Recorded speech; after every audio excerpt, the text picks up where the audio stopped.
Eh, c'est pas la classe ça. Allez, générique.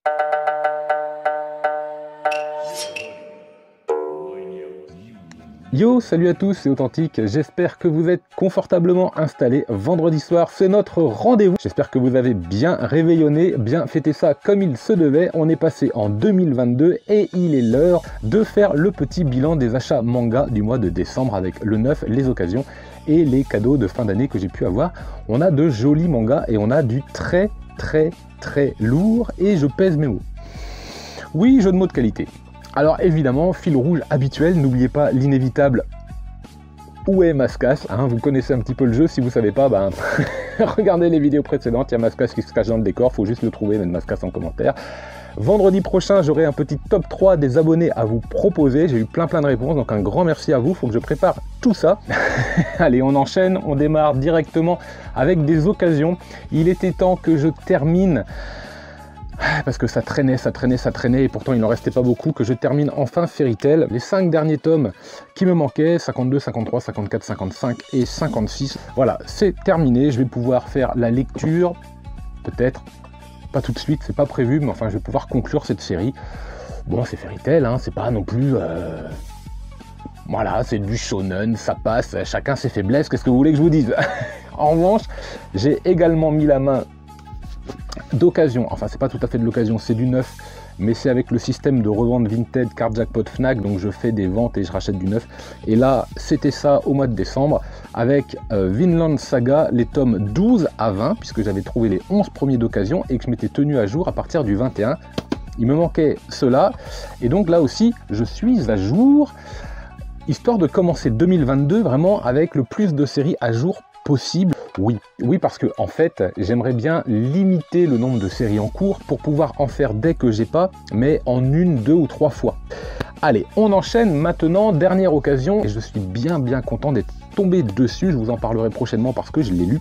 C'est Hiroshi Hirata, L'argent du déshonneur aux éditions Akata, et on est sur une édition un peu Delcourt Prestige.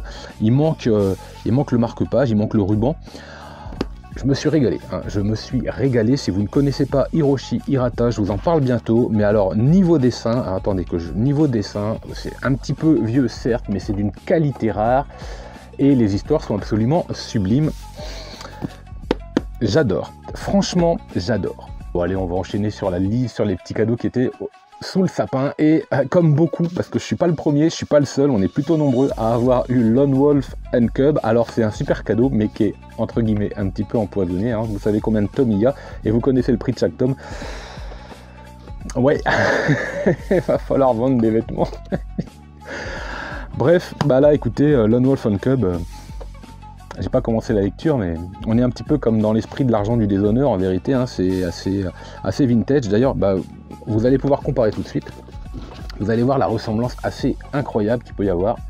Et c'est pourtant pas le même auteur, hein. Voilà, c'est du samouraï et c'est une édition absolument superbe, mais absolument superbe. Alors là, le pliage de la cover est pareil, hein, elle est très agréable. Ici, on a une finition pareille, vous voyez, en brillant comme ça. Je crois que sur le dos, c'est exactement la même chose, oui, voilà. Ouais, franchement, c'est du manga très lourd. Dès que j'aurai fait la lecture de ce tome, j'espère dans le mois, franchement, j'espère dans le mois. Mais enfin bon, 700 pages comme ça se fait pas non plus en un coup.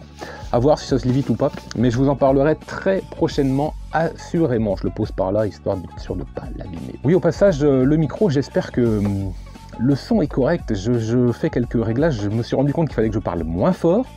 Les chefs-d'œuvre de Junji Ito, qui arrivent sur les étagères, que je n'ai pas encore lu, mais Junji Ito, ça y est, j'ai fait la lecture de Tomie, et normalement, je vous en parle très prochainement. Également...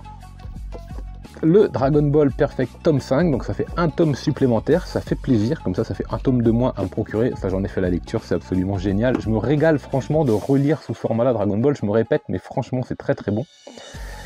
Le tome 2 de Tomino la Maudite, ce qui fait que la collection, la série est complétée, hein. C'était un diptyque, c'était en 2 tomes. Là aussi, je vous en parle très prochainement, c'est du Suero Maruo, c'est édité par Casterman, c'est de l'éroguro, donc c'est de l'érotique, l'érotico grotesque, pas de l'érotico gore, attention, parce qu'on pourrait avoir tendance à faire la confusion, mais c'est érotico grotesque, même s'il y a un petit peu de gore, un petit peu de trash dedans de temps en temps. Je vous en parle également très prochainement, donc j'en dirai pas plus que ça pour aujourd'hui. On enchaîne avec un autre one-shot que j'ai eu, qu'on m'a offert, Avaler la Terre, que j'ai lu. Donc là aussi, j'en parlerai un mardi midi. Donc le prochain ou celui d'après, ça va arriver. C'est dans la liste, c'est dans le planning, il n'y a pas de problème. Évidemment, c'est de l'Osamu Tezuka. C'est édition, alors FLBL,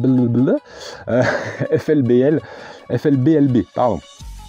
Et bah voilà, c'est très très propre. Là aussi, c'est une belle édition. J'étais surpris, il n'y a pas de cover. Voilà, c'est en format cartonné comme ça. C'est de l'Osamu Tezuka, donc au niveau du dessin, c'est évidemment comme d'habitude. Et puis bah, au niveau de l'histoire, rendez-vous dans une prochaine vidéo. Mais c'était vraiment sympa et je ne l'ai pas encore lu, mais il est là. Go-Go Monster dans une édition tout à fait étrange parce qu'on a une espèce d'étui, c'est pas un coffret en fait, donc il peut sortir par les deux côtés. C'est assez étrange. Et alors quand on le démarre, on n'arrive pas à savoir s'il se lit dans un sens de lecture occidental ou japonais, très honnêtement. Moi j'avais l'impression de le prendre par la fin là, et en fait c'est le début. C'est vraiment très étrange, et même quand vous ouvrez là, vous avez une histoire de première page là, tout à fait étonnant, et finalement quand vous tournez, vous vous rendez compte que vous êtes vraiment au début. C'est assez perturbant. Déjà que Taiyu Matsumoto, pardon. Là mon gars badass, s'il entend Matsumoto, il dit qu'est-ce qu'il raconte. Non, Taiyu Matsumoto. Déjà que c'est quand même pas franchement simple à lire, mais si en plus ils font des pièges dans le sens de lecture, on s'en sort plus quoi. Bon bref, Go-Go Monster, je sais pas ce que ça donne, on verra bien là aussi très prochainement. Allez, maintenant on va passer dans la troisième partie, les différents titres que j'ai achetés en neuf, et j'ai réussi au mois de décembre à mettre la main évidemment sur l'inévitable One Piece tome 100. Ça n'a pas été facile, je m'en sors bien, parce que je crois que sur 4 réservations, j'en ai eu qu'une seule, donc vous voyez, c'est pas gagné. Ensuite, on enchaîne avec une série que j'ai terminée. Donc là, c'est Card Jackpot également, avec les Vinland Saga, par exemple. Les Brigades Immunitaires Black 6, 7 et 8, puisque ça, c'est le dernier tome, hein, le 8e. Donc, bah voilà, c'est terminé. Je parlerai vraiment dans leur intégralité et globalement, pour voir un petit peu si c'est bien, si c'est mieux que les Brigades Immunitaires White. Je m'attendais à la mort, vite fait comme ça, je m'attendais à la mort du corps dans le premier, dans les White, mais finalement non. Je m'attends à la mort du corps dans le Black, puisque c'est un corps qui est en mauvaise santé, donc on verra bien. Une autre série terminée, et je vais vous en parler très prochainement un mardi midi dans un manga vorace. 17 ans, une chronique du mal chez Naban Édition. C'est en 4 tomes, c'est une chronique d'un événement. C'est un manga qui relate les faits de quelque chose qui s'est passé dans la société japonaise dans les années 80. C'est violent physiquement, c'est violent verbalement, et la conclusion de cette histoire, c'est que les coupables ne sont coupables que d'un instant, et les victimes sont les victimes d'une vie. Donc faut s'accrocher, hein. C'est ce que j'appelle des lectures perverses, parce qu'en fait c'est extrêmement violent dans les faits, et on va jusqu'au bout de la lecture en fait. Mais on a une lecture un peu étrange avec ce genre de manga, parce qu'on en redemande, un petit peu comme dans Les Liens du Sang, c'est perturbant, mais on y retourne, vous voyez ce que je veux dire. Bref, autre série terminée, évidemment l'inévitable Natsuko no Sake, dont beaucoup de monde commence à parler de plus en plus. C'est chez Vega Dupuis, c'est en 6 tomes, considérez que c'est en équivalent de 12 tomes, parce que vous avez des doubles tomes sur la fabrication du saké. Bon, on en a déjà parlé, je vous ferai un petit bilan global de la série quand j'aurai fini la lecture. Il me reste 2 tomes à lire, ça fait beaucoup à lire, hein. Bah oui, mais pourtant j'ai bien diminué la palle. Hop, on les remet bien vite fait. On enchaîne, bah justement, j'en parlais juste avant, Les Liens du Sang, tome 10. Alors là, quand même, j'espère avoir une fin. J'espère avoir une fin très prochainement, parce que je pense qu'il est temps. Shuzo Oshimi nous a habitués à faire des séries en une dizaine de tomes, avec des conclusions qui permettaient finalement d'avoir envie d'en avoir un peu plus, mais on sentait qu'il savait s'arrêter à temps. Il faudrait pas déraper avec Les Liens du Sang. Je pense que c'est une série qui devrait arriver à son terme très rapidement. Je ne sais pas si c'est déjà fini au Japon, j'ai pas été voir, donc si ça se trouve, n'hésitez pas à lâcher le commentaire si vous avez des infos. Je vais aller voir après le tournage. Toujours sous mystère, bah oui, parce qu'en fait, tout simplement, que je n'ai pas encore commencé la lecture des premiers, donc Elfenlied tome 3, et puis comme ça je suis certain que des petites mains innocentes n'ouvrent pas ces mangas là, ils sont sous blister, donc si d'aventure je les voyais ouverts. Ensuite, le génial, mon coup de cœur, Slice of Horror tome 4, absolument délicieux, franchement, chez Ototo. Moi j'adore, vous le savez, j'adore cette série, c'est de l'horreur, c'est du comique. et avec un scénario qui se pose de plus en plus. Franchement, c'est vraiment un très très bon manga, Slice of Horror. Tenez, je vois que ma pile là commence à pencher, donc hop, je fais une petite pause pour remettre tout ça ici tranquillement. On enchaîne avec le très très bon Mashle tome 6 dont je vous parle un mardi midi là. Alors peut-être qu'il est derrière moi ce mardi ou qu'il est à venir, je ne sais plus trop. Je pense qu'il est derrière moi, je pense que c'était mardi dernier. Voilà, donc si vous avez envie de connaître un petit peu plus Mashle et mon opinion sur le tome, le petit lien de la vidéo, ça fait plaisir. Mashle, ça marche, c'est drôle, j'aime beaucoup, c'est frais, c'est du manga popcorn comme j'aime les appeler, c'est sans prise de tête. Ça fait très très bien le travail et j'attends le tome 7 avec autant d'impatience que les autres.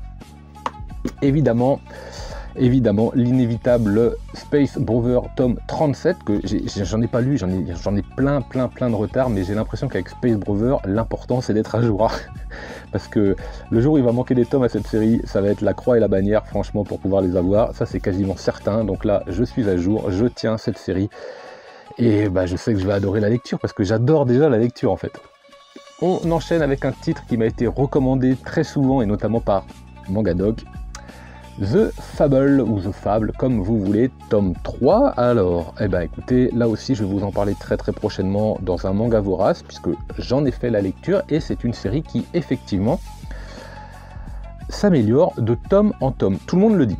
Tout le monde le dit, chaque tome est meilleur que l'autre. Alors jusqu'à quand, je ne sais pas, mais pour l'instant, a priori, le tome 4 est meilleur que le 3 et le 5 est meilleur que le 4. Je ne sais pas si c'est vrai, mais pour l'instant, je constate que jusqu'au 3, ça c'est vrai. Ensuite, une série qui traîne un petit peu, pourtant c'est sympa à lire, My Home Hero, tome 13. Voilà, l'histoire a pris un tournant inattendu. Il y a un petit côté Gannibal d'ailleurs, avec cette espèce de secte, village un peu indépendant. Pour le coup, alors, ils sont pas cannibales eux, mais voilà, je pense que vous avez vu, isolés un petit peu dans la montagne, vous voyez un petit peu ce que je veux dire, mais le rapport est plus mafieux. Ah, c'est pas mal, ça se lit. J'étais un petit peu lassé de lire My Home Hero, j'aurais voulu que ça s'arrête avec le premier arc, mais ça marche. L'avantage, c'est que l'auteur, enfin les auteurs, parce que le dessinateur et le scénariste maîtrisent bien leur sujet, surtout le scénariste. On a des dessins des fois qui sont un petit peu fluctuants au niveau de la qualité, mais le scénario tient la route, même s'il y a de la rallonge, même si peut-être qu'il s'en sort avec des histoires qui se rallongent, qui traînent parce qu'il ne sait pas où aller, mais ça tient bien la route quand même au niveau du scénario, donc c'est très agréable à lire, c'est un bon thriller. Si vous ne connaissez pas My Home Hero, vous pouvez vous lancer franchement sur ce tome et faire la lecture des 6 premiers, ça vous donnera un aperçu global. C'est vraiment chez Kurokawa un très bon manga. On enchaîne avec du Kiyun qui se lit aussi vite, si ce n'est plus vite que du Shuzo Oshimi, Gigante, avec plein de bastons sur ce tome. Alors là, celui-là, les pages, elles s'enfilent comme des perles sur un collier. Là pour le coup, ça envoie du pâté, ça se lit très vite. Et comme la série est en 10 tomes, je me suis dit que j'aurais dû garder ce 8 de côté, acheter le 9, attendre la sortie du 10 et tout lire d'un coup. En même temps, vous pouvez très bien lire les 10 tomes d'un coup, ça vous prendra jamais plus qu'1 heure. donc de toute façon, non. C'est très bien à lire, Gigante. Un manga qui, pour le coup, je trouve, est de mieux en mieux, Jujutsu Kaisen. Là aussi, j'en parle, alors je pense que c'est mardi dernier, donc rendez-vous sur les liens en description ou sur la page de la chaîne, évidemment. Alors, est-ce que c'est Gege ou GG Akutami? Je pense que c'est Gege Akutami. Je sais pas, dites-moi, si c'est G, bah, vous mettez GUE, si c'est G, vous mettez GE. C'est pas mal du tout de Jujutsu Kaisen. Ce que j'aime bien, c'est que ça fait partie de ces shonen modernes qui s'affranchissent un petit peu de ce que le shonen a été, avec des traits propres, avec un héros qui est au centre du projet. Et là, c'est pas le cas, le héros, il sert pas à grand chose. Le héros, pour le coup, on se demande où il est, à quoi il sert. Les traits sont pas toujours très propres, hein, façon Chainsaw Man. Et bah, j'aime bien, je trouve que ça renouvelle un petit peu le genre, par exemple...